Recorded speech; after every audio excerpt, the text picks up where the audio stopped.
ನಮಸ್ಕಾರ, ಈ ನ್ಯೂಸ್ ಟಿವಿಗೆ ಸ್ವಾಗತ. ನಾನು ಶ್ರಾವಣಿ. ಮೊದಲಿಗೆ ಹೆಡ್ಲೈನ್ಸ್. ಪ್ರವಾಸಕ್ಕೆ ಹೊರಟ ಸಂದರ್ಭದಲ್ಲಿ ಘೋರ ದುರಂತ. ಮೊರಾರ್ಜಿ ದೇಸಾಯಿ ಶಾಲೆಯ 7 ವಿದ್ಯಾರ್ಥಿನಿಯರು ನೀರು ಪಾಲು. 3 ರಕ್ಷಣೆ, 4 ಸಾವು. ನಿರ್ವಹಣೆ ಕೊರತೆ, ಪಾಳು ಬಿದ್ದಿರುವ ಸರ್ಕಾರಿ ಆಸ್ಪತ್ರೆಯ ವಸತಿ ಗೃಹಗಳು ಶಿಥಿಲಾವಸ್ಥೆಗೆ ತಲುಪಿ ಅನೈತಿಕ ತಾಣವಾಗಿ ಪರಿವರ್ತನೆ. ಕಣ್ಮುಚ್ಚಿ ಕುಳಿತ ಅಧಿಕಾರಿಗಳು. ಚಿತ್ರಾವತಿ ಅಣೆಕಟ್ಟು ವಿಚಾರದಲ್ಲಿ 2 ರಾಜ್ಯಗಳ ಮಧ್ಯೆ ಇದ್ದ ವಿವಾದ ಬಗೆಹರಿಸಿ ಶಂಕುಸ್ಥಾಪನೆ ನೆರವೇರಿಸುವಲ್ಲಿ ಯಶಸ್ವಿಯಾಗಿದ್ದ ಎಸ್ಎಂ ಕೃಷ್ಣ. ಹೆದ್ದಾರಿ ರಸ್ತೆ ಅಗಲೀಕರಣದ ವೇಳೆ ಒಡೆದು ಹೋದ ಪೈಪ್ಲೈನ್. ಜಕ್ಕಲಮಡುಗು ಜಲಾಶಯದ ನೀರು ಬೃಹತ್ ಪ್ರಮಾಣದಲ್ಲಿ ಪೋಲು. ಸಂಚಾರ ಅಸ್ತವ್ಯಸ್ತ.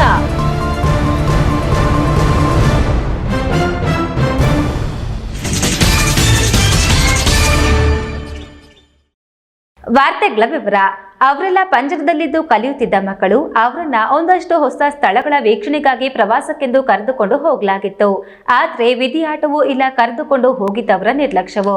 ಮುರುಡೇಶ್ವರ ಕಡಲ ತೀರದಲ್ಲಿ ಆಟವಾಡಲು ತೆರಳಿದ್ದ 7 ಜನ ಕೋಲಾರದ ವಿದ್ಯಾರ್ಥಿನಿಯರು ನೀರು ಪಾಲಾಗಿದ್ದಾರೆ. ಇದರಲ್ಲಿ 3 ರಕ್ಷಣೆ ಮಾಡಲಾಗಿದ್ದು 4 ಜೀವ ಕಳೆದುಕೊಂಡಿದ್ದಾರೆ.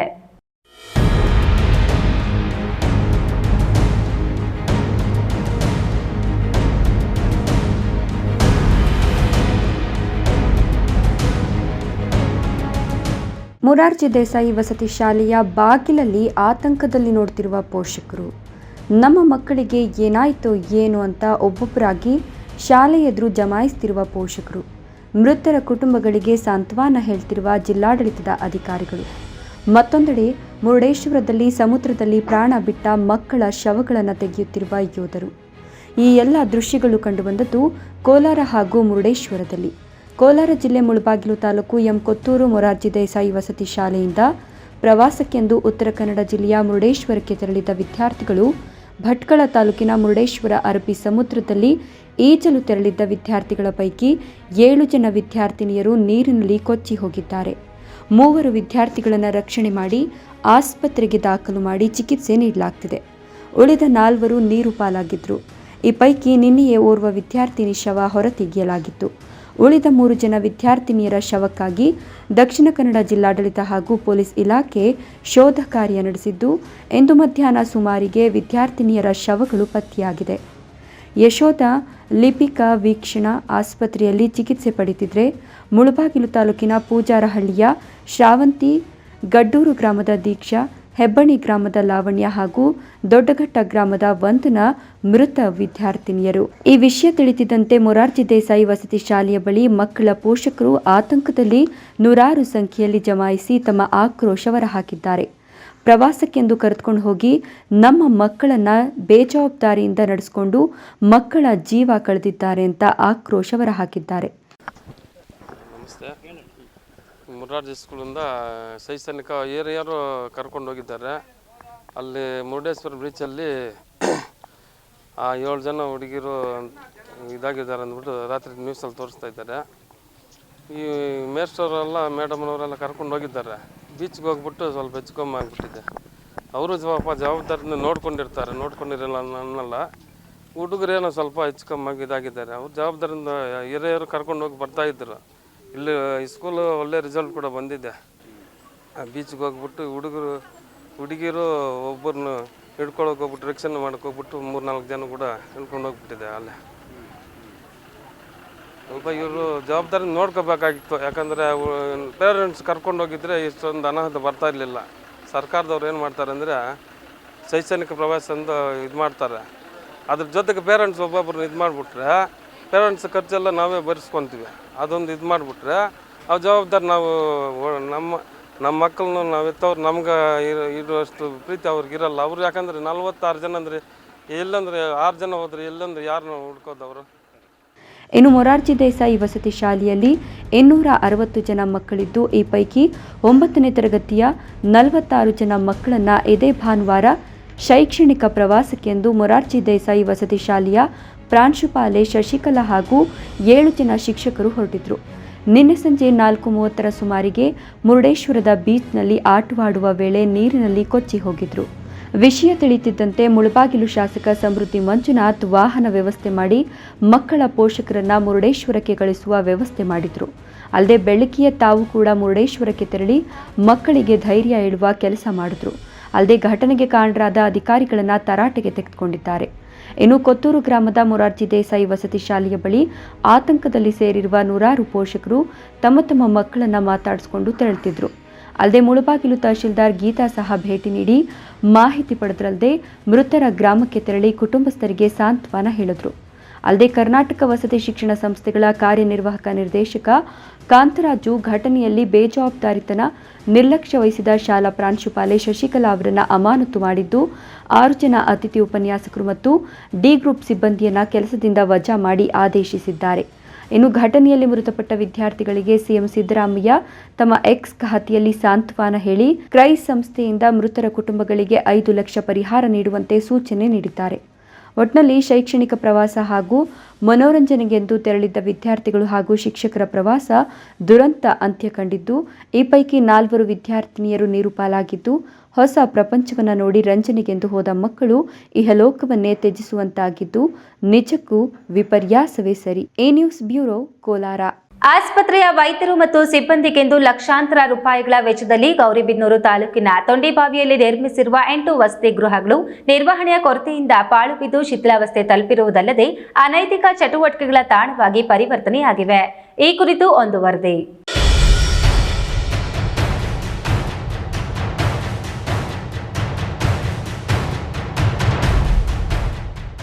ತೊಂಡೆಬಾವಿ ಗೌರಿಬಿದನೂರು ತಾಲೂಕಿನ ಪ್ರಮುಖ ಹೋಬಳಿ ಕೇಂದ್ರ. ಇಲ್ಲಿ ಆರೋಗ್ಯ ಇಲಾಖೆಯು ಪ್ರಾಥಮಿಕ ಆರೋಗ್ಯ ಕೇಂದ್ರವನ್ನು ತೆರೆದಿದೆ. ಈ ಹಿಂದೆ ಕೆಲವು ತಿಂಗಳುಗಳ ಕಾಲ ಇದನ್ನು 24x7 ಮಾಡಿತ್ತು. ಒಂದೆರಡು ಹೆರಿಗೆಗಳು ಆಗೋದು ಬಿಟ್ಟರೆ ಇಲ್ಲಿನ ಸಿಬ್ಬಂದಿಗೆ ಹೆಚ್ಚು ಕೆಲಸವಿಲ್ಲ ಎಂಬುದನ್ನು ನೆಪ ಮಾಡಿಕೊಂಡು ಇದೀಗ ದಿನದ ಲೆಕ್ಕಕ್ಕೆ ಸೀಮಿತವಾಗಿ ಸಾಯಂಕಾಲ 4:30ಕ್ಕೆ ಆಸ್ಪತ್ರೆಗೆ ಬೀಗ ಹಾಕಲಾಗ್ತದೆ. ಆಸ್ಪತ್ರೆಗೆ ಬೀಗ ಹಾಕಿದ ಬಳಿಕ ಇಲ್ಲಿನ ಸಿಬ್ಬಂದಿ ಬಂದು ದಾರಿಯತ್ತ ಮರಳೋದ್ರಿಂದ ಇಲ್ಲಿನ ವಸತಿ ಗೃಹಗಳತ್ತ ಯಾರು ಕಣ್ಣೆತ್ತಿ ನೋಡೋದಿಲ್ಲ. ಹೀಗಾಗಿ ಇಲ್ಲಿನ 8 ವಸತಿ ಗೃಹಗಳು ಪಾಳು ಬಿದ್ದಿವೆ. ಬಾಗಿಲುಗಳ ಮುಂದೆ ಹುಲ್ಲು ಗಿಡಗಂಟೆಗಳು ಬೆಳೆದಿದೆ. ಗೇಟ್ಗಳು ತುಕ್ಕು ಹಿಡಿದಿದ್ರೆ ಬಾಗಿಲುಗಳು ಮುರಿದಿವೆ. ಕೆಲವು ಬಾಗಿಲುಗಳಿಗೆ ಬೀಗ ಹಾಕಿದ್ರೆ ಕೆಲವು ಬಾಗಿಲುಗಳಿಗೆ ಬೀಗದ ಭಾಗ್ಯವೂ ಇಲ್ಲ. ಇದರಿಂದ ಅನೈತಿಕ ಚಟುವಟಿಕೆ ನಡೆಸೋರಿಗೆ ಹೇಳಿ ಮಾಡಿಸಿದಂತಾಗಿದೆ. ಇಲ್ಲಿ ಅನೈತಿಕ ಚಟುವಟಿಕೆಗಳು ನಡೀತಿರೋದಕ್ಕೆ ಸಾಕ್ಷಿ ಎಂಬಂತೆ ವಸತಿ ಗೃಹಗಳ ಒಳಗೆ ಮಧ್ಯದ ಖಾಲಿ ಸೀಸಗಳು ರಾರಾಜಿಸುತ್ತಿವೆ. ಕಸ ಕಡ್ಡಿಯಂತೂ ಕೇಳುವಂತಿಲ್ಲ.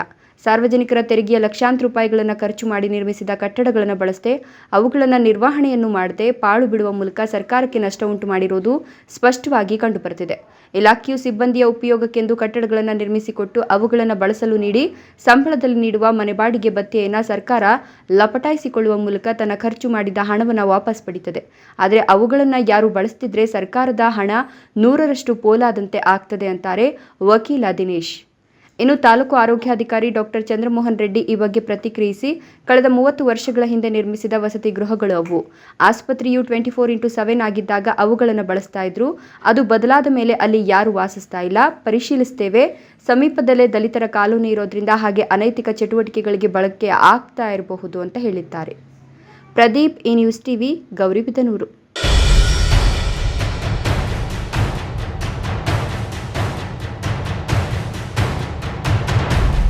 ಎರಡು ರಾಜ್ಯಗಳ ನಡುವೆ ಚಿತ್ರಾವತಿ ಬ್ಯಾರೇಜ್ ನಿರ್ಮಿಸುವ ವಿಚಾರದಲ್ಲಿ ದೊಡ್ಡ ಮಟ್ಟದಲ್ಲಿ ವಿವಾದ ಸೃಷ್ಟಿಯಾಗಿ ರಾಷ್ಟ್ರ ಮಟ್ಟದಲ್ಲಿ ಸುದ್ದಿಯಾಗಿದ್ದ ಚಿತ್ರಾವತಿ ಅಣೆಕಟ್ಟು ನಿರ್ಮಾಣ ಮಾಡುವಲ್ಲಿ ಇದ್ದ ತೊಡಕುಗಳನ್ನು ನಿವಾರಣೆ ಮಾಡಿ ಶಂಕುಸ್ಥಾಪನೆ ಮಾಡುವಲ್ಲಿ ರಾಜಕೀಯ ಮುತ್ಸುದ್ದಿ ಅಂದಿನ ಮುಖ್ಯಮಂತ್ರಿ ಎಸ್ಎಂ ಕೃಷ್ಣ ಯಶಸ್ವಿಯಾಗಿದ್ದು, ಇಂದು ಚಿತ್ರಾವತಿ ಅಣೆಕಟ್ಟು ಬಾಗೇಪಲ್ಲಿಗೆ ಕಾವೇರಿಯಂತಾಗಿದೆ.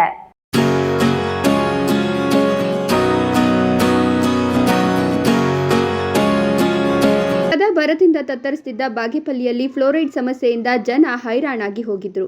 ಅಧಿಕ ಪ್ರಮಾಣದ ಫ್ಲೋರೈಡ್ನಿಂದ ಮೂಳೆ ಸವೆತ, ದಂತಕ್ಷಯ, ಕೈಕಾಲು ನೋವು, ಅಂಗವೈಕಲ್ಯದಿಂದ ಜನ ಸಾಕಷ್ಟು ಸಮಸ್ಯೆ ಎದುರಿಸ್ತಾ ಇದ್ದು, ಮಳೆಗಾಲದಲ್ಲಿ ಹರಿಯುವ ಚಿತ್ರಾವತಿಗೆ ಅಡ್ಡಲಾಗಿ ಅಣೆಕಟ್ಟು ನಿರ್ಮಿಸಲು ಮುಂದಾದಾಗ ಆಂಧ್ರ ಸರ್ಕಾರ ತಗಾದಿಯನ್ನು ತೆಗೆಯಿತು.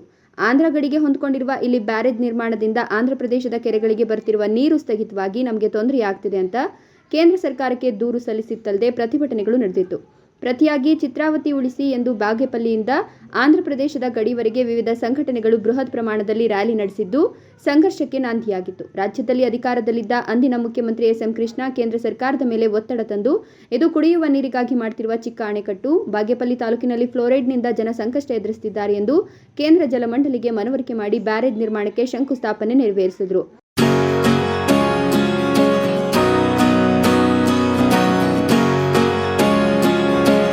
ಈ ಮೂಲಕ 2 ರಾಜ್ಯಗಳ ಮಧ್ಯೆ ಉಂಟಾಗಿದ್ದ ವಿವಾದಕ್ಕೆ ತೆರೆ ಎಳೆಯೋದರ ಜೊತೆಗೆ ಚಿತ್ರಾವತಿ ಅಣೆಕಟ್ಟು ನಿರ್ಮಿಸಲು ಎಸ್ಎಂ ಕೃಷ್ಣ ಅವರು ಮುನ್ನುಡಿಯನ್ನು ಬರೆದರು. ಆ ಸಂದರ್ಭದಲ್ಲಿ ಬಾಗೇಪಲ್ಲಿ ಕ್ಷೇತ್ರದ ಶಾಸಕರಾದ ಎನ್ ಸಂಪಂಗಿ ಸರ್ಕಾರದ ಮೇಲೆ ಒತ್ತಡ ಹೇರುವಲ್ಲಿ ಯಶಸ್ವಿಯಾಗಿದ್ರು. A news bureau, Chikkaballapur.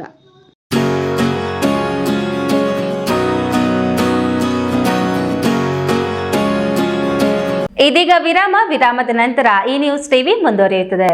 ಹಿಂದೆ ಹಿಂದೂಸ್ತಾನ್ ಗೋಲ್ಡ್ ಕಂಪ್ನಿಗೆ ಬನ್ನಿ. ತಾವು ಅಡ ಇಟ್ಟಿರೋ ಚಿನ್ನವನ್ನ ತಕ್ಷಣ ಬಿಡಿಸಿ ಇಂದಿನ ಆನ್ಲೈನ್ ಬೆಲೆಗೆ ಕೊಂಡ್ಕೊಂಡು ಕೂಡಲೇ ಬಾಕಿ ಹಣನ ನಿಮ್ ಕೈ ಕೊಡ್ತಾರೆ. ನಿಮ್ಮ ಕನಸಿನ ಸಾಕಾರಕ್ಕೆ ಜೊತೆ ಆಗ್ತಾರೆ. ಹಿಂದೂಸ್ತಾನ್ ಗೋಲ್ಡ್ ಕಂಪನಿ, ಇದು ನಿಮ್ಮ ಕಂಪನಿ ಅಲ್ಲ, ನಮ್ಮೆಲ್ಲರ company. Hindustan gold company, it's your company. Kaveri borewell ಕೊರೆಸುವ ನಮ್ಮ ಆತ್ಮೀಯ ರೈತ ಬಾಂಧವರಿಗೆ 2% ಹಣವನ್ನು ರಿಯಾಯಿತಿ ಕೊಡುತ್ತೇವೆ. ಬೋರ್ವೆಲ್ ಕೊರೆಸುವಾಗ ನೀರು ಬಾರದಿದ್ದಲ್ಲಿ ಅಥವಾ ಬೋರ್ವೆಲ್ ಫೇಲ್ಯೂರ್ ಆದಲ್ಲಿ 25% ಹಣವನ್ನು ರಿಯಾಯಿತಿ ಕೊಡುತ್ತೇವೆ. Transport charge, meal charge, welding charge, collar charge, cab charge ಸೇರಿದಂತೆ ಇನ್ನಿತರೆ ಯಾವುದೇ ಚಾರ್ಜ್ಗಳು ಇರುವುದಿಲ್ಲ. ಸಂಪರ್ಕಿಸಿ ಅಡ್ಗಲ್ ಪಾತೂರ್ ಆಮರೇಶ್, ಕಾವೇರಿ ಬೋರ್ವೆಲ್ ಏಜೆನ್ಸಿ. ನನ್ನ ಕನಸು ಡಾಕ್ಟರ್ ಆಗೋದು. ಡಾಕ್ಟರ್ ಆಗೋದು ನನ್ನ ಕನಸು. ಮಗಳು ಡಾಕ್ಟರ್ ಆಗ್ಲಿ ಅನ್ನೋದು ನನ್ನ ಕನಸು. ಕನಸು ಎಲ್ಲರಿಗೂ ಇರುತ್ತದೆ. ಇಂಕ ಡಾಕ್ಟರ್ ಓಡ್ಪಂದು ಭಾರಿ ಆಸೆ ಉಂಡು. ಮೆಡಿಕಲ್ ಓದೋಣ ನಡ ಸ್ವಪ್ನ. ಮಕ್ಕಸು ಚಿಕ್ಕ ಸಪನ ಡಾಕ್ಟರ್ ಜಾವ್ ಕಾಮೂಣ. ಕನಸು ಎಲ್ಲೆಲ್ಲೂ ಇರುತ್ತದೆ. ಮೆಡಿಕಲ್ ಓದುವುದು ನನ್ನ ಕನಸು. ನನ್ನ ಮಗನು ಡಾಕ್ಟರ್ ಆಗ್ಬೋದೇನ್ರಿ? ನನ್ನ ಕನಸು ಡಾಕ್ಟರ್ ಆಗೋದು. ಕನಸು ಎಲ್ಲರ ಹಕ್ಕು.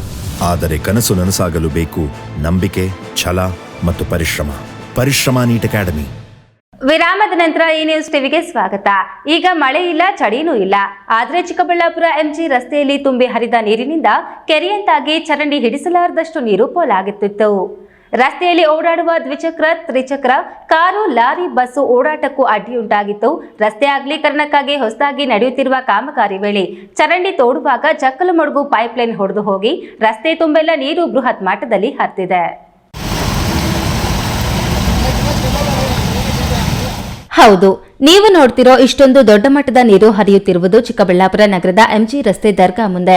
ಚರಂಡಿ ಹಿಡಿಸಲಾರದಷ್ಟು ರಭಸವಾಗಿ ನೀರು ಹರಿದು ಪೋಲಾಗುತ್ತಿತ್ತು. ರಾಷ್ಟ್ರೀಯ ಹೆದ್ದಾರಿ 69 ಅಗಲೀಕರಣಕ್ಕಾಗಿ ಕಳೆದ 1 ತಿಂಗಳಿಂದ ಚರಂಡಿ ಕಾಮಗಾರಿ ನಡೆಯುತ್ತಿದೆ. ಜಕ್ಕಲಮಡುಗು ಕುಡಿಯುವ ನೀರು ಹರಿಯುವ ಪೈಪ್ ಒಡೆದು ಈ ಹೈರಾಣ ಸೃಷ್ಟಿಯಾಗಿದೆ. ಬೃಹತ್ ಗಾತ್ರದ ಪೈಪ್ ಎಲ್ಲಿ ಹೋಗಿದೆ, ಎಲ್ಲೆಲ್ಲಿ ತಿರುವು ಪಡೆದುಕೊಂಡಿದೆ ಎನ್ನುವುದು ಗೊತ್ತಿಲ್ಲದೆ ಜೆಸಿಬಿ ವರ್ಕ್ ಮಾಡುತ್ತಿದ್ದ ವೇಳೆ ಪೈಪ್ ಒಡೆದು ಹೋಗಿ ಬೃಹತ್ ಗಾತ್ರದಲ್ಲಿ ನೀರು ರಸ್ತೆಗೆ ಚಿಮ್ಮಿತ್ತು. ಜಕ್ಕಲಮಡುಗು ಪೈಪ್ನಿಂದ ಸಿಎಸ್ಐ ಆಸ್ಪತ್ರೆ ಬಳಿ ಇರುವ ಓವರ್ ಹೆಡ್ ಟ್ಯಾಂಕ್ಗೆ ಸಾಗುತ್ತಿದ್ದ ನೀರು ಪೈಪ್ ಹೊಡೆದು ಹೋಗಿದ್ದ ಕಾರಣ ತಿಪ್ಪಿನಹಳ್ಳಿ ವಾಟರ್ ಪ್ಲಾಂಟ್ನಲ್ಲಿ ಮೋಟಾರ್ ಆಫ್ ಮಾಡಿಸಿದ ಮೇಲೂ ಸುಮಾರು 2-3 ಗಂಟೆಗಳ ಕಾಲ ಒಂದೇ ಸಮನೆ ಸಾವಿರಾರು ಗ್ಯಾಲನ್ ನೀರು ಹರಿದು ಪೋಲಾಗುತ್ತಿತ್ತು. ಮಾಹಿತಿ ತಿಳಿದು ಸ್ಥಳಕ್ಕೆ ಬಂದಿದ್ದ ನಗರಸಭೆ ಅಧ್ಯಕ್ಷ ಎ ಗಜೇಂದ್ರ ಎಲ್ಲಿಂದ ಪೈಪ್ ಒಡೆದು ಹೋಗಿದೆ ಎಂಬುದನ್ನು ಪರಿಶೀಲಿಸಿ ಕೂಡಲೇ ನೀರು ನಿಲ್ಲಿಸುವಂತೆ ಅಧಿಕಾರಿಗಳಿಗೆ ತಿಳಿಸಿದರು. ಈ ವೇಳೆ ಮಾತನಾಡಿ, ಪೈಪ್ ತಿರುವು ಪಡೆದುಕೊಂಡಿರುವುದು ಜೆಸಿಬಿ ಡ್ರೈವರ್ಗೆ ಗೊತ್ತಿಲ್ಲದೆ ಈ ಅವಾಂತರ ಆಗಿದೆ. ನೀರು ನಿಂತ ಕೂಡಲೇ ಇವತ್ತೇ ರಾತ್ರಿ ಎಷ್ಟೊತ್ತಾದರೂ ಸರಿಪಡಿಸುತ್ತೇವೆ ಎಂದರು. ಇದು ಪೈಪ್ಲೈನ್ ಡ್ಯಾಮೇಜ್ ಆಗಿದೆ. ಚಿಕ್ಕಬಳ್ಳಾಪುರ ಎಂಜಿ ರಸ್ತೆ ಅಗಲೀಕರಣ ಆಗ್ತಾ ಇರೋದ್ರಿಂದ ಒಂದು ರೈನ್ ವಾಟರ್ ಡ್ರೈನ್ ಮಾಡ್ತಾ ಇದ್ದಾರೆ. ಅದು ಇಟಾಚಿ ಅರ್ಥವರ್ಕ್ ಮಾಡುವಾಗ ಅದು ಏನಂದ್ರೆ ರಸ್ತೆ ಬದಿಯಲ್ಲಿತ್ತು, ಇಲ್ಲಿ ಬರ್ತಾ ಫುಲ್ಲು ಎಡ್ಜಿಗೆ ಬಂದುಬಿಟ್ಟಿದೆ ಪೈಪ್ಲೈನು. ಅದು ಅವ್ನು ಇಟಾಚಿ ಆಪ್ರೇಟರ್ಗೆ ಗೊತ್ತಿಲ್ಲದಿರ ಅರ್ಥವರ್ಕ್ ಮಾಡುವಾಗ ಡ್ಯಾಮೇಜ್ ಮಾಡಿಬಿಟ್ಟಿದ್ದಾನೆ. ಈಗ ಇದು ನಾವು ತಿಪ್ಪೇನಹಳ್ಳಿ ನಮ್ಮ ಪಂಪ್ ಹೌಸ್ ಹತ್ರ ಆಫ್ ಮಾಡಿಸಿದ್ದೀವಿ. ಇದು ಪೈಪಲ್ಲಿರೋ ನೀರು ಖಾಲಿ ಆಗಬೇಕಂದ್ರೆ ಸುಮಾರು ಒಂದು ಗಂಟೆ ಕಾಲ ತೆಗೆದುಕೊಳ್ತಾ ಸಮಯ. ನೀರು ಖಾಲಿ ಆಗಿದ್ದ ತಕ್ಷಣ ನಮ್ಮ ಗುತ್ತಿಗೆದಾರನ್ನ ಕರೆಸಿದ್ದೀವಿ. ಇಮಿಡಿಯೇಟ್ ಖಾಲಿ ಆಗಿದ್ದ ತಕ್ಷಣ ಇದನ್ನು ಸಂಪೂರ್ಣ ಇವತ್ತು ನೈಟೇ ರೆಡಿಯಾಗೋ ಅಂಥ ವ್ಯವಸ್ಥೆ ಮಾಡಿ ನಗರಕ್ಕೆ ನಾಳೆ ಬೆಳಗ್ಗೆ ನೀರು ಕೊಡೋವಂಥ ವ್ಯವಸ್ಥೆಯನ್ನು ನಾವು ಈ ಸಂದರ್ಭದಲ್ಲಿ ಹೇಳಲಿಕ್ಕೆ ಇಷ್ಟಪಡ್ತೀವಿ. ಇನ್ನು ರಸ್ತೆ ಕಾಮಗಾರಿ ವೇಳೆ ಜಕ್ಕಲಮಡುಗು ಪೈಪ್ಗೆ ಅಲ್ಲಲ್ಲಿ ಡ್ಯಾಮೇಜ್ ಆಗಿದೆ.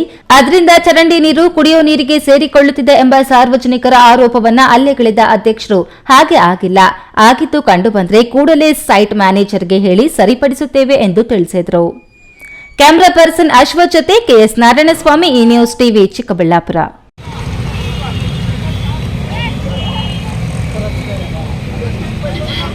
ಲೀಟರ್ ಹಾಲಿಗೆ ಕನಿಷ್ಠ ಬೆಲೆ 50 ರುಗೆ ಏರಿಕೆ ಮಾಡುವುದು ಸೇರಿದಂತೆ ವಿವಿಧ ಬೇಡಿಕೆಗಳನ್ನು ಈಡೇರಿಸುವಂತೆ ಒತ್ತಾಯಿಸಿ ಕರ್ನಾಟಕ ಪ್ರಾಂತ ರೈತ ಸಂಘದ ವತಿಯಿಂದ ಪಟ್ಟಣದ ಕೆಎಂಎಫ್ ಶಿಬಿರ ಕಚೇರಿಯ ಮುಂಭಾಗ ಪ್ರತಿಭಟನೆ ನಡೆಸಿ ಶಿಬಿರ ಕಚೇರಿಯ ಉಪವ್ಯವಸ್ಥಾಪಕಿ ನವ್ಯಶ್ರೀ ರವರಿಗೆ ಮನವಿ ಪತ್ರ ಸಲ್ಲಿಸಿದರು.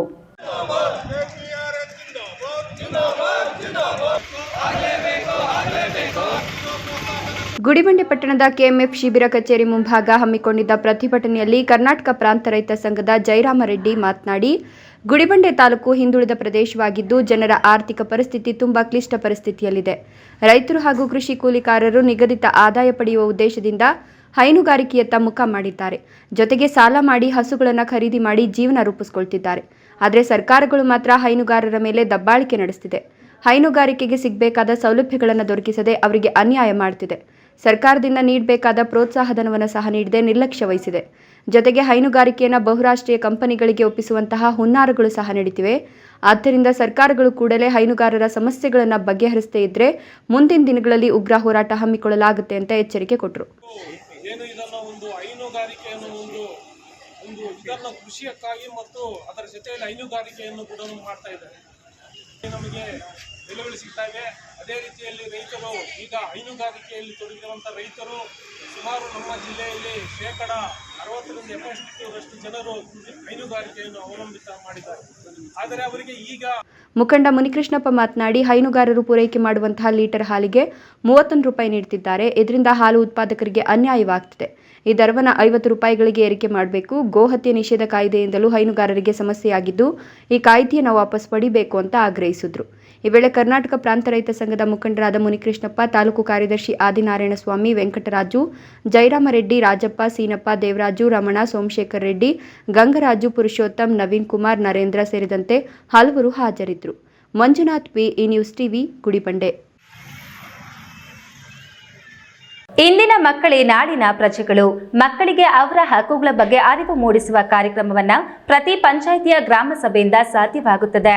ಮಕ್ಕಳ ರಕ್ಷಣೆ, ಶಿಕ್ಷಣ, ಭಾಗವಹಿಸುವಿಕೆ ಹಾಗೂ ವಿಕಸನದ ಹಕ್ಕುಗಳಿಗೆ ಬದ್ಧವಾಗಿ ಗ್ರಾಮ ಪಂಚಾಯಿತಿ ಕೆಲಸ ನಿರ್ವಹಿಸುತ್ತಿದೆ. ಇದು ಪ್ರತಿಯೊಬ್ಬರಿಗೂ ಮಾದರಿಯಾಗಿದೆ ಎಂದು ಜಿಲ್ಲಾ ಮಕ್ಕಳ ರಕ್ಷಣಾ ಸಮಿತಿ ಅಧ್ಯಕ್ಷ ರಾಮು ಜೋಗಿಹಳ್ಳಿ ಅಭಿಪ್ರಾಯಪಟ್ಟರು.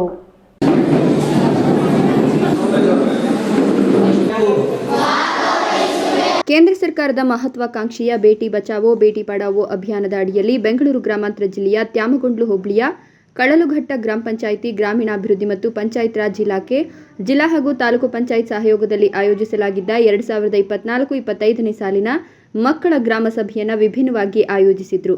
ಜಿಲ್ಲಾ ಮಕ್ಕಳ ರಕ್ಷಣಾ ಸಮಿತಿಯ ಅಧ್ಯಕ್ಷರಾದ ರಾಮು ಜೋಗಿಹಳ್ಳಿ ಮಾತನಾಡಿ, ಮಕ್ಕಳಿಗೆ ಬಾಲ್ಯ ವಿವಾಹ, ಪೋಕ್ಸೋ ಕಾಯ್ದೆ, ಮಕ್ಕಳ ಕಳ್ಳ ಸಾಗಾಣಿಕೆ ಸೇರಿದಂತೆ ಅವರ ಮೇಲಿನ ದೌರ್ಜನ್ಯವನ್ನು ತಡೆಯಲು ಅವರಿಗಿರುವ ಅವಕಾಶಗಳನ್ನು ತಿಳಿಸಿಕೊಡಬೇಕು. ಪೋಷಕರಿಗೆ ತಮ್ಮ ಮೇಲೆ ನಡೆಯುವ ದೌರ್ಜನ್ಯವನ್ನು ಹೇಳಿಕೊಳ್ಳುವ ವಾತಾವರಣವನ್ನು ಮನೆಯಲ್ಲಿ ನಿರ್ಮಾಣ ಮಾಡಬೇಕು ಅಂದರು. ಇಂದಿನ ಮಕ್ಕಳು ಇಂದಿನ ಪ್ರಜೆಗಳು ಅಂತ ನಾವು ನೋಡಬೇಕು ಅಂತ ಅದೇ ಉದ್ದೇಶದಿಂದನೇ ಈ ಗ್ರಾಮ ಸಭೆಯನ್ನು ಮಾಡ್ತಾರೆ. ಸುಮಾರು ವರ್ಷಗಳಿಂದ ನಾವು ಏನು ಹೇಳ್ಕೊಂಡು ಬಂದಿದ್ದೀವಿ ಅಂದರೆ ಇಂದಿನ ಮಕ್ಕಳೇ ನಾಳಿನ ಪ್ರಜೆಗಳು, ಇಂದಿನ ಮಕ್ಕಳೇ ಮುಂದಿನ ಪ್ರಜೆಗಳು. ಹಾಗಿದ್ರೆ ಈಗ ಪ್ರಜೆಗಳಲ್ವ ಅವರು? ಅವರ ಆಸಕ್ತಿ, ಅಭಿಪ್ರಾಯಗಳನ್ನು, ಅವರ ಹಕ್ಕುಗಳನ್ನು ರಕ್ಷಣೆ ಮಾಡಲಿಕ್ಕೆ ಅಂತಲೇ ವಿಶೇಷ ಗ್ರಾಮ ಸಭೆಯನ್ನು ಮಾಡ್ತಕ್ಕಂಥದ್ದು. ವಿಶ್ವದ ಎಲ್ಲ ರಾಷ್ಟ್ರಗಳು ಸೇರಿ 59ರಲ್ಲಿ ವಿಶ್ವ ಒಡಂಬಡಿಕೆಯನ್ನು ಪ್ರಾರಂಭ ಮಾಡಿದರು, ಮಕ್ಕಳ ಹಕ್ಕುಗಳ ವಿಶ್ವ ಒಡಂಬಡಿಕೆ.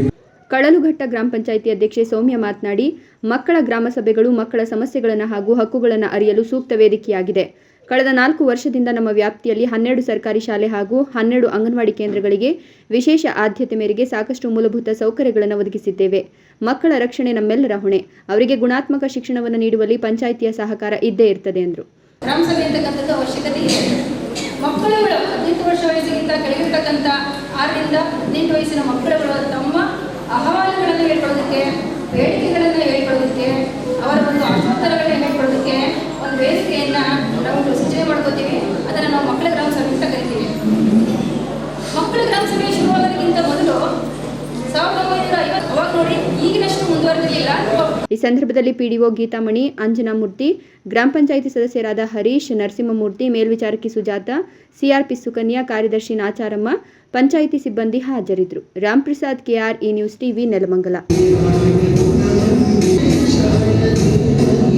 ಮೊರಾರ್ಜಿ ದೇಸಾಯಿ ಮಕ್ಕಳನ್ನ ಪ್ರವಾಸಕ್ಕೆಂದು ಕರೆದುಕೊಂಡು ಹೋಗಲಾಗಿದ್ದು, ಶಿಕ್ಷಕರ ನಿರ್ಲಕ್ಷ್ಯದಿಂದ ಮುರುಡೇಶ್ವರ ಕಡಲ ತೀರದಲ್ಲಿ ಆಟವಾಡಲು ತೆರಳಿದ್ದ ವಿದ್ಯಾರ್ಥಿನಿಯರು ನೀರು ಪಾಲಾಗಿದ್ದು, ನಿರ್ಲಕ್ಷ್ಯ ವಹಿಸಿದ ಶಿಕ್ಷಕರ ಮೇಲೆ ಕಠಿಣ ಕ್ರಮ ತೆಗೆದುಕೊಂಡು ಮೃತರ ವಿದ್ಯಾರ್ಥಿಗಳ ಕುಟುಂಬಕ್ಕೆ ಪರಿಹಾರ ನೀಡಬೇಕು ಎಂದು ದಲಿತ ಸಂಘರ್ಷ ಸಮಿತಿ ತಾಲೂಕು ಸಂಚಾಲಕ ಎಸ್ಎಂ ವೆಂಕಟೇಶ್ ಆಗ್ರಹಿಸಿದರು. ವಿದ್ಯಾರ್ಥಿಗಳ ಸಾವಿಗೆ ಕಾರಣವಾಗಿರತಕ್ಕಂಥ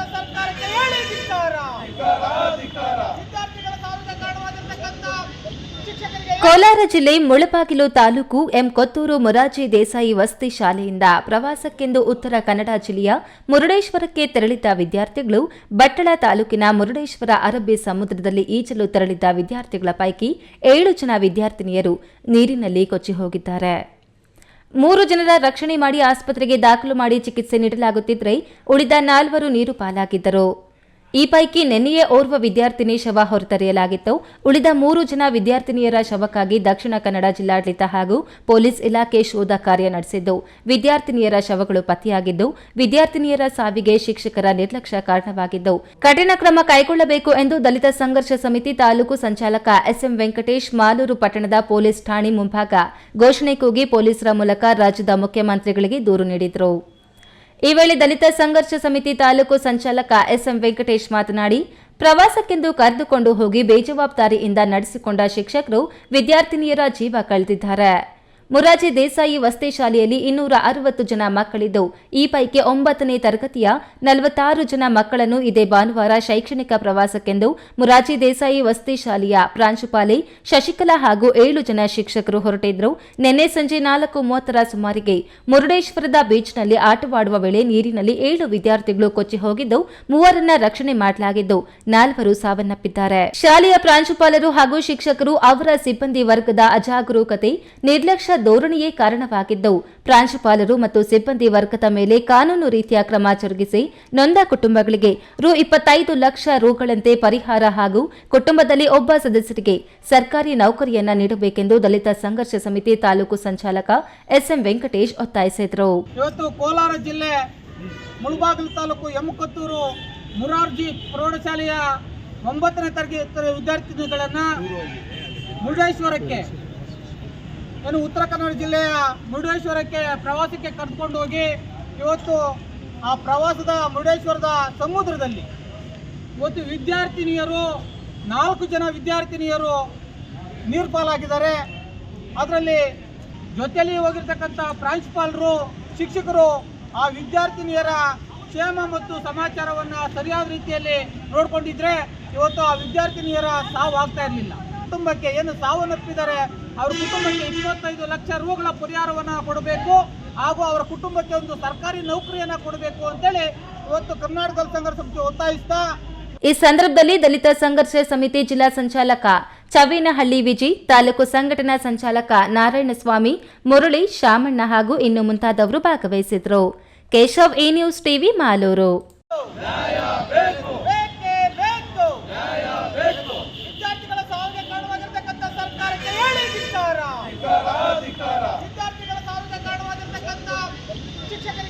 ಮುಂದಿನ ವರ್ಷ ಫೆಬ್ರವರಿ ತಿಂಗಳಲ್ಲಿ ಶಿವರಾತ್ರಿ ಹಬ್ಬಕ್ಕೂ ಮುನ್ನ ಶ್ರೀಕೋಟೆ ಸೋಮೇಶ್ವರ ದೇವಾಲಯದ ಪುನರ್ ಪ್ರತಿಷ್ಠಾನ ಕಾರ್ಯಕ್ರಮವನ್ನು ಹಮ್ಮಿಕೊಳ್ಳಲು ಉದ್ದೇಶಿಸಿದ್ದು, ಈ ಸಂಬಂಧವಾಗಿ ದೇವಾಲಯದ ಕಲ್ಲಿನ ಕಟ್ಟಡ ನಿರ್ಮಾಣ ಕಾಮಗಾರಿಯನ್ನ ತಹಶೀಲ್ದಾರ್ ಬಿಎನ್ ಸ್ವಾಮಿ ವೀಕ್ಷಿಸಿದರು.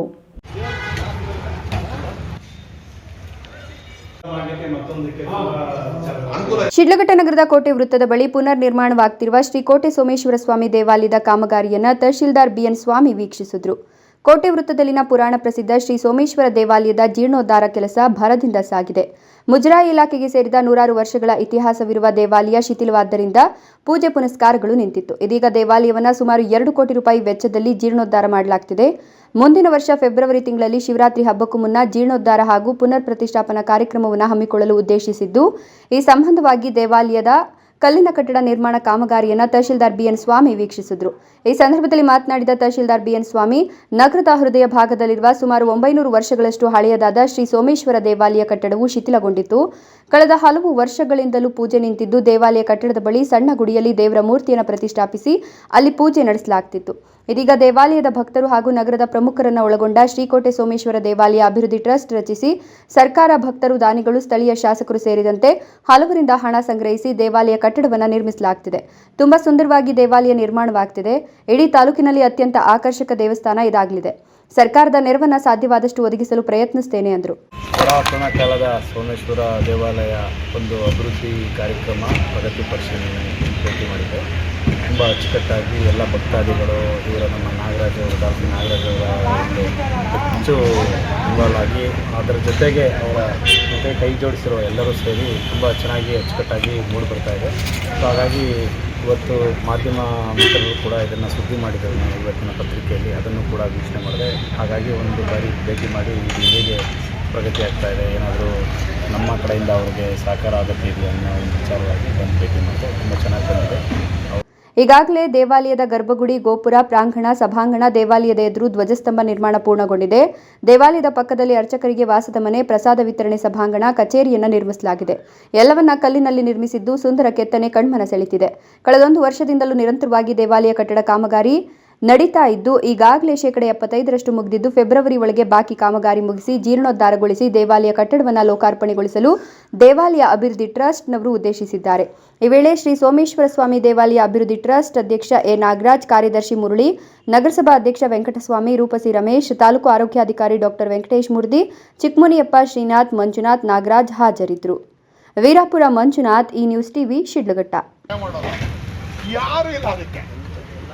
ಇದೀಗ ವಿರಾಮದ ನಂತರ ಈ ನ್ಯೂಸ್ ಟಿವಿ ಮುಂದುವರಿಯುತ್ತದೆ. ಭಾರತದ ಪ್ರತಿಷ್ಠಿತ ದ್ವಿಚಕ್ರ ವಾಹನಗಳಲ್ಲಿ ಒಂದಾದ ಹೀರೋ ಬೈಕ್ಗಳು ಚಿಕ್ಕಬಳ್ಳಾಪುರ ಜಿಲ್ಲೆಯಲ್ಲಿ ಲಭ್ಯ.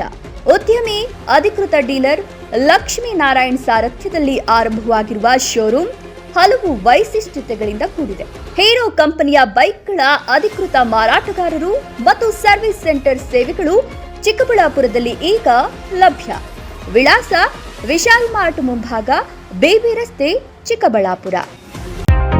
ಚಿಕ್ಕಬಳ್ಳಾಪುರ ನಗರದ ಹೃದಯ ಭಾಗದಲ್ಲೊಂದು ಸುಸಜ್ಜಿತ ಬಡಾವಣೆ ಶ್ರೀರಂಗ ಕುಟೀರ. ರಾಷ್ಟ್ರೀಯ ಹೆದ್ದಾರಿ 69ರ ಎಂಜಿ ರಸ್ತೆಯ ಎಪಿಎಂಸಿ ಮಾರುಕಟ್ಟೆಗೆ ಸಮೀಪ 40 ಎಕರೆಗಳ ವಿಶಾಲ ಪ್ರದೇಶದಲ್ಲಿ ನಿರ್ಮಾಣವಾಗಿರುವ ಕೂಡ ಮತ್ತು ರೇರಾ ಅನುಮೋದಿತ ನಿವೇಶನಗಳು ಮಾರಾಟಕ್ಕೆ ಲಭ್ಯ. ವಿಶಾಲವಾದ ರಸ್ತೆಗಳು, ಉದ್ಯಾನವನ, ಕ್ಲಬ್ ಹೌಸ್ ಸೇರಿದಂತೆ ಎಲ್ಲ ಅಗತ್ಯ ಸೌಲಭ್ಯಗಳನ್ನು ಹೊಂದಿರುವ ಚಿಕ್ಕಬಳ್ಳಾಪುರ ನಗರದ ದೊಡ್ಡ ಬಡಾವಣೆ ಶ್ರೀರಂಗ ಕುಟೀರ. ನಿವೇಶನ ಖರೀದಿಸಲು ಬ್ಯಾಂಕ್ ಸಾಲ ಸೌಲಭ್ಯ ಲಭ್ಯ. ಜೈನ್ ಮಿಷನ್ ಆಸ್ಪತ್ರೆ, ಜೈನ್ ಮಿಷನ್ ಟ್ರಸ್ಟ್ನ ಲಾಭರಹಿತ ಉಪಕ್ರಮ. ಕರ್ನಾಟಕ ರಾಜ್ಯ ಬೀಜ ನಿಗಮ ಪಕ್ಕ, ಬೇಬಿ ರಸ್ತೆ, ಚಿಕ್ಕಬಳ್ಳಾಪುರ. ದಶಕಗಳಿಂದ ಆರೋಗ್ಯ ಕ್ಷೇತ್ರದಲ್ಲಿ ಲಾಭರಹಿತವಾಗಿ ಸೇವೆ ಸಲ್ಲಿಸುತ್ತಿರುವ ಜೈನ್ ಮಿಷನ್ ಆಸ್ಪತ್ರೆ ದಿನದ 24 ಗಂಟೆ ತುರ್ತು ಚಿಕಿತ್ಸೆಯಿಂದ ಹಿಡಿದು ಎಲ್ಲಾ ಕಾಯಿಲೆಗಳಿಗೂ ಇಲ್ಲಿ ಚಿಕಿತ್ಸೆ ಲಭ್ಯ. ದೂರವಾಣಿ ಸಂಖ್ಯೆ 08156295108. ತುರ್ತು ಸಹಾಯವಾಣಿ 6364464470. ವಿರಾಮದ ನಂತರ ಈ ನ್ಯೂಸ್ ಟಿವಿಗೆ ಮತ್ತೆ ಸ್ವಾಗತ. ಇದೀಗ ಸಂಕ್ಷಿಪ್ತ ಸುದ್ದಿಗಳು. ಚಿಂತಾಮಣಿಯಲ್ಲಿನ Ambani finance, Ambani chit funds ವ್ಯವಸ್ಥಾಪಕರಾದ ಅಂಬಾನಿ ಮಂಜುನಾಥ್ ರವರು ಸುಮಾರು ವರ್ಷಗಳಿಂದ ಸಮಾಜ ಸೇವೆ, ದಾನ ಧರ್ಮದ ಕಾರ್ಯಗಳು ಮಾಡುತ್ತಾ ಬರುತ್ತಿದ್ದವು. ಮಂಗಳವಾರದ ರಾತ್ರಿ ಚಿಂತಾಮಣಿ ನಗರದ ಆಶ್ರಯ ಬಡಾವಣೆಯಲ್ಲಿನ ಸಮುದಾಯ ಭವನದಲ್ಲಿ ಮಂಗಳವಾರ ಸಂಜೆ ಅಯ್ಯಪ್ಪ ಸ್ವಾಮಿ ಭಜನೆ ಮತ್ತು ವಿಶೇಷ ಪೂಜಾ ಕಾರ್ಯಕ್ರಮವನ್ನು ಹಮ್ಮಿಕೊಳ್ಳಲಾಗಿತ್ತು. ಹೆಚ್ಚಿನ ಸಂಖ್ಯೆಯಲ್ಲಿ ಅಯ್ಯಪ್ಪ ಸ್ವಾಮಿ ಮಾಲಾಧಾರಿಗಳು ಭಾಗವಹಿಸಿ ಅಂಬಾನಿ ಮಂಜುನಾಥ್ ರವರ ಉಸ್ತುವಾರಿಯಲ್ಲಿ ವಿಶೇಷ ಪೂಜಾ ಕಾರ್ಯಕ್ರಮಗಳು ನಡೆದವು. ನಂತರ ಅಯ್ಯಪ್ಪ ಸ್ವಾಮಿ ಭಕ್ತರಿಗೆ ಅನ್ನದಾನ ಕಾರ್ಯಕ್ರಮವೂ ಸಹ ಆಯೋಜಿಸಲಾಗಿತ್ತು. ಸ್ವಾಮಿಯೇ ಶರಣಂ ಅಯ್ಯಪ್ಪ ಎಂಬ ಘೋಷಣೆಯೊಂದಿಗೆ ಅಯ್ಯಪ್ಪ ಸ್ವಾಮಿ ಮಾಲಾಧಾರಿಗಳು ಪೂಜೆಗಳು ಸಲ್ಲಿಸಿದ್ದು ವಿಶೇಷವಾಗಿತ್ತು. ಈ ಸಂದರ್ಭದಲ್ಲಿ ಮಾತನಾಡಿದ ಅಂಬಾನಿ ಮಂಜುನಾಥ್, ರಾಜ್ಯದಲ್ಲಿ ಹಾಗೂ ಚಿಂತಾಮಣಿ ವಾಣಿಜ್ಯ ನಗರದಲ್ಲಿ ಉತ್ತಮ ಮಳೆ ಬೆಳೆಯಾಗಿ ಜನತೆ ಸದಾ ಸಮೃದ್ಧಿಯಾಗಿರಲಿ ಎಂದು ಪ್ರತಿ ವರ್ಷ ವಿಶೇಷ ಪೂಜೆ ಮಾಡುತ್ತಿದ್ದೇವೆ. ಅದರಂತೆ ಈ ವರ್ಷವೂ ಸಹ ಮುಂದುವರೆಸಿದ್ದೇವೆ ಎಂದು ಹೇಳಿದರು. ಈ ಸಂದರ್ಭದಲ್ಲಿ ಅಂಬಾನಿ ಮಂಜುನಾಥ್ ಅವರ ಧರ್ಮಪತ್ನಿ ಗಾಯತ್ರಿ, ಗೌತಮಿ, ಊಲವಾಡಿ ಗ್ರಾಮ ಪಂಚಾಯಿತಿ ಸದಸ್ಯರಾದ ಸೀನಪ್ಪ ಹಾಗೂ ಅಂಬಾನಿ ಮಂಜುನಾಥ್ ರವರ ಮಕ್ಕಳು ಭಾಗವಹಿಸಿದ್ರು.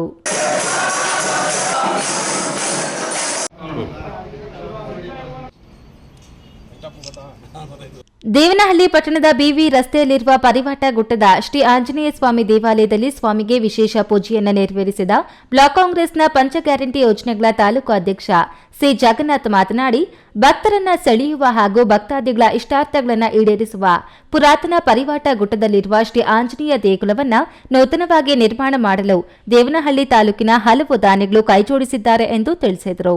ಇದೇ ಸಂದರ್ಭದಲ್ಲಿ ಬಯಪ ಅಧ್ಯಕ್ಷ ವಿ ಶಾಂತಕುಮಾರ್ ಅವರು 10 ಲಕ್ಷ ರೂಪಾಯಿ ಆರ್ಥಿಕ ಧನ ಸಹಾಯ ಮಾಡಿದರು. ಈ ವೇಳೆ ಬ್ಲಾಕ್ ಕಾಂಗ್ರೆಸ್ ಅಧ್ಯಕ್ಷ ಸಿ ಪ್ರಸನ್ನಕುಮಾರ್, ಸಮಾಜ ಸೇವಕ ಜಿ ಪುಟ್ಟಣ್ಣ, ಗೋಪಿಚಂದ್ರು, ಹರ್ಷಿಗೌಡ, ಮೋಟಪ್ಪ, ಟೌನ್ ಮುಖಂಡರು ಹಾಜರಿದ್ದರು. ದೇವನಹಳ್ಳಿ ತಾಲೂಕಿನ ಹುರುಳುಗುರ್ಕಿ ಗ್ರಾಮದಲ್ಲಿ ಕರ್ನಾಟಕ ರಕ್ಷಣಾ ವೇದಿಕೆ ನಾರಾಯಣಗೌಡ ಬಣದ ವತಿಯಿಂದ ಕನ್ನಡೋತ್ಸವ ಕಾರ್ಯಕ್ರಮವು ನೆರವೇರಲಿದೆ ಎಂದು ಕರ್ವೆ ರಾಜ್ಯ ಪ್ರಧಾನ ಸಂಚಾಲಕ ಬಿಕೆ ನಾರಾಯಣಸ್ವಾಮಿ ತಿಳಿಸಿದರು.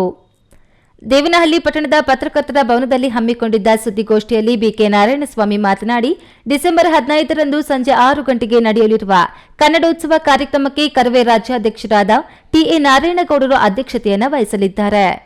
ಕಾರ್ಯಕ್ರಮವನ್ನು ತಹಶೀಲ್ದಾರ್ ಬಾಲಕೃಷ್ಣರವರು ಹಾಗೂ ಕನ್ನಡ ಸಾಹಿತ್ಯ ಪರಿಷತ್ ಜಿಲ್ಲಾಧ್ಯಕ್ಷ ಬಿಎಂ ಕೃಷ್ಣಪ್ಪ ಉದ್ಘಾಟಿಸಲಿದ್ದಾರೆ. ವಿಶೇಷ ಆಹ್ವಾನಿತರು, ಮುಖ್ಯ ಗಣ್ಯ ವ್ಯಕ್ತಿಗಳು, ಕರವೇ ಪದಾಧಿಕಾರಿಗಳು, ಕನ್ನಡ ಮನಸ್ಸುಗಳು ಹೆಚ್ಚಿನ ಸಂಖ್ಯೆಯಲ್ಲಿ ಭಾಗವಹಿಸುವುದರ ಮೂಲಕ ಕಾರ್ಯಕ್ರಮವನ್ನು ಯಶಸ್ವಿಗೊಳಿಸಬೇಕೆಂದು ಕರೆ ನೀಡಿದರು. ಸುದ್ದಿಗೋಷ್ಠಿಯಲ್ಲಿ ಕಸಾಪ ಜಿಲ್ಲಾಧ್ಯಕ್ಷ ಕೃಷ್ಣಪ್ಪ, ಬೆಂಗಳೂರು ಗ್ರಾಮಾಂತರ ಜಿಲ್ಲೆ ಅಧ್ಯಕ್ಷರು ಪುರುಷೋತ್ತಮ್ ಗೌಡ, ತಾಲೂಕು ಅಧ್ಯಕ್ಷರು ಅನಿಲ್ ಕುಮಾರ್, ಹುರುಳುಗುರ್ಕಿ ಶಾಖೆಯ ಅಧ್ಯಕ್ಷ ರಾಜಣ್ಣ, ಸಾಂಸ್ಕೃತಿಕ ಘಟಕದ ಅಧ್ಯಕ್ಷ ಮಂಜುನಾಥ್, ರೈತ ಮುಖಂಡ ಶಶಿಕುಮಾರ್ ಮತ್ತಿತರರು ಹಾಜರಿದ್ದರು. ತುಮಕೂರು ಜಿಲ್ಲೆಯ ಚಿಕ್ಕನಾಯಕನಹಳ್ಳಿ ತಾಲೂಕಿನ ಹುಳಿಯಾರು ಹೋಬಳಿ ಕಂಪನಹಳ್ಳಿ ಬಳಿ ನಿನ್ನೆ ರಾತ್ರಿ 3 ಕರುಗಳನ್ನು ಚಿರತೆ ಬಲಿ ಪಡೆದಿದೆ. ರೈತರ ಜೀವನೋಪಾಯಕ್ಕಾಗಿ ಸಾಕಲಾಗಿದ್ದ ಜಾನುವಾರುಗಳಾದ ಮೇಕೆ, ಕುರಿಗಳ ಮೇಲೆ ಚಿರತೆ ದಾಳಿ ನಡೆಸಿದ್ದು, ಚಿರತೆ ದಾಳಿಯಿಂದ ಕಂಪನಹಳ್ಳಿ ಗ್ರಾಮಸ್ಥರು ಬೆಚ್ಚಿಬಿದ್ದಿದ್ದಾರೆ. ಚಿಕ್ಕನಾಯಕನಹಳ್ಳಿ ತಾಲೂಕಿನ ಹುಳಿಯಾರು ಹೋಬಳಿ ಕಂಪನಹಳ್ಳಿ ಸುತ್ತಮುತ್ತ ಚಿರತೆಗಳು ಹೆಚ್ಚಾಗಿದ್ದು, ಜನರು ಜೀವ ಹಿಡಿದು ಓಡಾಡುವ ಪರಿಸ್ಥಿತಿ ನಿರ್ಮಾಣವಾಗಿದೆ. ಅರಣ್ಯ ಅಧಿಕಾರಿಗಳು ಈ ಬಗ್ಗೆ ಕ್ರಮ ತೆಗೆದುಕೊಳ್ಳುವಂತೆ ಗ್ರಾಮಸ್ಥರು ಮಾಧ್ಯಮದ ಮೂಲಕ ಮನವಿ ಮಾಡಿಕೊಂಡಿದ್ದಾರೆ. ಕೊನೆಯದಾಗಿ ಮತ್ತೊಮ್ಮೆ ಹೆಡ್ಲೈನ್ಸ್. ಪ್ರವಾಸಕ್ಕೆ ಹೊರಟ ಸಂದರ್ಭದಲ್ಲಿ ಘೋರ ದುರಂತ. ಮೊರಾರ್ಜಿ ದೇಸಾಯಿ ಶಾಲೆಯ 7 ವಿದ್ಯಾರ್ಥಿನಿಯರು ನೀರು ಪಾಲು, 3 ರಕ್ಷಣೆ, 4 ಸಾವು. ನಿರ್ವಹಣೆ ಕೊರತೆ, ಪಾಳು ಬಿದ್ದಿರುವ ಸರ್ಕಾರಿ ಆಸ್ಪತ್ರೆಯ ವಸತಿ ಗೃಹಗಳು ಶಿಥಿಲಾವಸ್ಥೆಗೆ ತಲುಪಿ ಅನೈತಿಕ ತಾಣವಾಗಿ ಪರಿವರ್ತನೆ, ಕಣ್ಮುಚ್ಚಿ ಕುಳಿತ ಅಧಿಕಾರಿಗಳು. ಚಿತ್ರಾವತಿ ಅಣೆಕಟ್ಟು ವಿಚಾರದಲ್ಲಿ 2 ರಾಜ್ಯಗಳ ಮಧ್ಯೆ ಇದ್ದ ವಿವಾದ ಬಗೆಹರಿಸಿ ಶಂಕುಸ್ಥಾಪನೆ ನೆರವೇರಿಸುವಲ್ಲಿ ಯಶಸ್ವಿಯಾಗಿದ್ದ ಎಸ್ಎಂ ಕೃಷ್ಣ. ಹೆದ್ದಾರಿ ರಸ್ತೆ ಅಗಲೀಕರಣದ ವೇಳೆ ಒಡೆದು ಹೋದ ಪೈಪ್ಲೈನ್, ಜಕ್ಕಲಮಡುಗು ಜಲಾಶಯದ ನೀರು ಬೃಹತ್ ಪ್ರಮಾಣದಲ್ಲಿ ಪೋಲು, ಸಂಚಾರ ಅಸ್ತವ್ಯಸ್ತ.